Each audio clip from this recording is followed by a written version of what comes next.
We're gonna have a blast. Hunting here at the Buck and Bass Ranch just the day after Christmas. So here we go. Let's see if we can't get on a hog. Come on, let's. Was that a rush or what? I think I got him. Oh, I know you got him. You drilled him.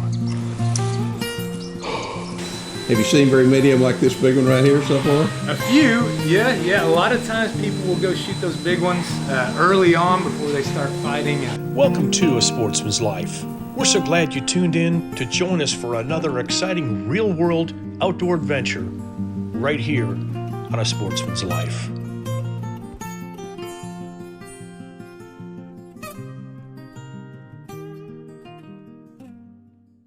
Well, welcome folks. Welcome to A Sportsman's Life. Jeff Rice here. I've got my grandson right here. You ready to go hunt? Yes. This is Blake, and this is Dakota, and they're in for Christmas, and we're going to go try to kill us a hog tonight. So Dakota here is our hunter, and he's got my 30-06, and we're going to take the 300 blackout with the thermal scope just in case they come in after dark. So stay tuned, folks. Are we going to have some fun? Yes. We're going to have a blast. Hunting here at the Buck and Bass Ranch just the day after Christmas. So here we go. Let's see if we can't get on a hog. Come on, let's go get them. Let's go. So we're going to park and we're going to walk in, okay? So here we go, folks. We're taking the buggy in and save us a little walk, but we're going to head down to the hog blind and we're going to see if we can't get on some hogs tonight. So let's do this, huh? Yeah. All right, we'll be back.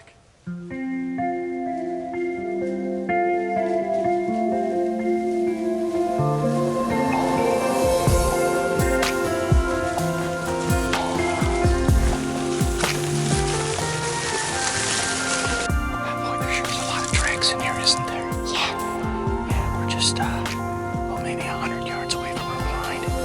It's crazy. Lots of hog activity in here. It's amazing. So we're gonna get in the blind. See if we can't make it happen. Stick with us.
Brought to you by Dallas Safari Club, conservation, education, and hunter advocacy.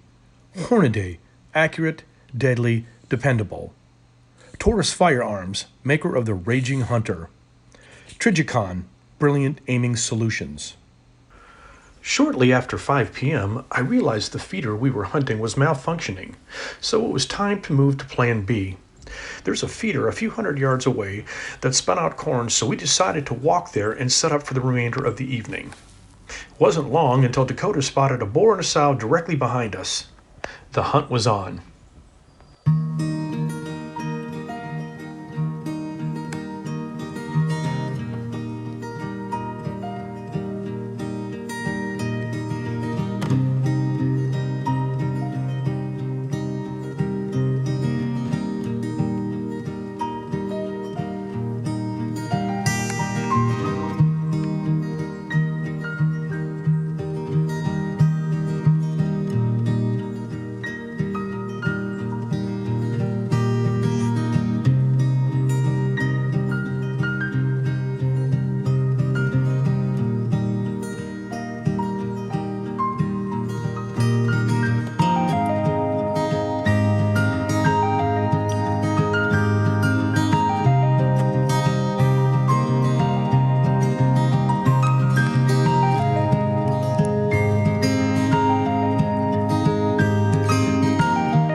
Was that a rush or what? I think I got him. Oh, I know you got him.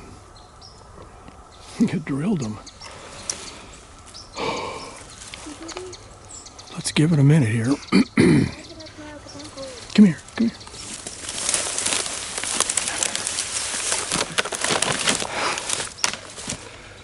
All right, folks, there you have it. Wow. We were sitting in a blind and that feeder didn't go off. And so I was going to go back, get the buggy, and there's corn at this feeder and a whole bunch of it. We were walking in, going to set up a plan. I always have a plan B. And we got set up here, we're going to watch that feeder, and they came in from behind us. And wow. That was awesome. That was exciting. Yeah, they milled around for the longest time, didn't they? Yeah. That was cool. Dakota's first hog. It's 20 yards up, and it is dead. Congratulations, buddy. That was cool. Was that fun? Yeah.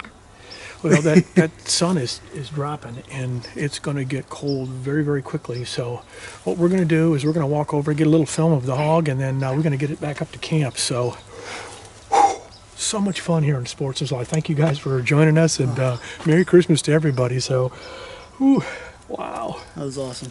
Yeah, way to end the year. The way to end the year is get your first hog, huh? Yep. Congratulations, Dakota. Let's go check them out. Smile, boys.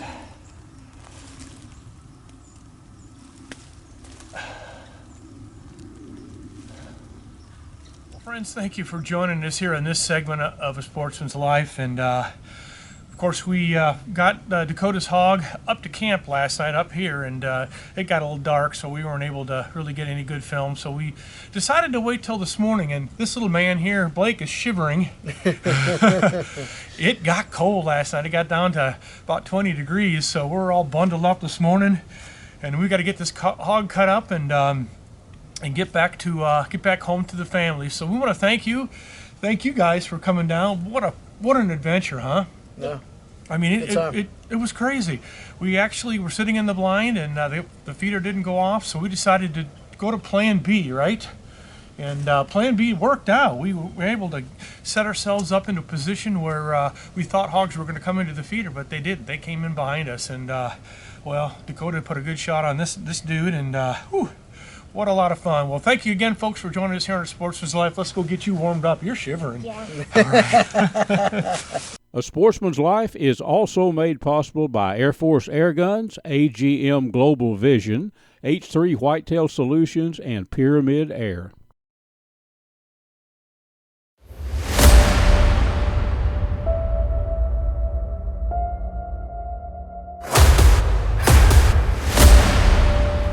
Hello, sports fans. This is Bill Carey with Striper Express with your fishing tip on A Sportsman's Life. We're going to oil a reel today. I want you to get one of these. They're really great. Light reel oil, little needle there. So what you want to do with your reel is you want to look here. One drop is all it takes. A drop here, a drop here, a drop here. And then let's do the thumb bar. One drop there, one drop there. Work it all. Oh, tape your spool. Work it all. Make everything work. Now, this is a $250 reel. These are sealed bearings. If your reel doesn't have sealed bearings, put one drop, take this cover off, one drop there, your casting adjustment, one drop there. And that'll do it, just one drop. And it'll keep your reel moving fast, clean, and you'll cast farther. If you really want to cast farther, have you ever heard of Reel Magic? It increases casting distance and reduces line memory. This is great stuff. Jimmy Houston turned me on to it years ago. So there you go. Your fishing tip on A Sportsman's Life. Go catch a fish.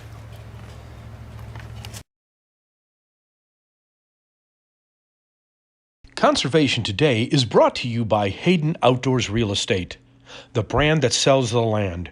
Visit HaydenOutdoors.com to find or sell your farm, ranch, or recreational property.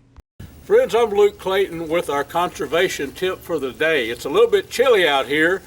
Behind me is a barrier of woods that I leave around my property. I'm going to give you a close look at it, but I leave it there for wildlife habitat. Actually, from this strip of woods behind me, you can see a little bit of it here. It's connected to another parcel of the land that's actually connected to a 15,000 acre cattle ranch. So I have hogs and deer that come all the way up this wooded belt. Had I cleared all this land around the perimeter, it would be just an open lot. It's just a few acres, but you'd be surprised what you can do with a few acres if you leave a natural barrier like this. I'm going to show you a few little features that we've got. That one reason that the wildlife comes right up in here where I'm at.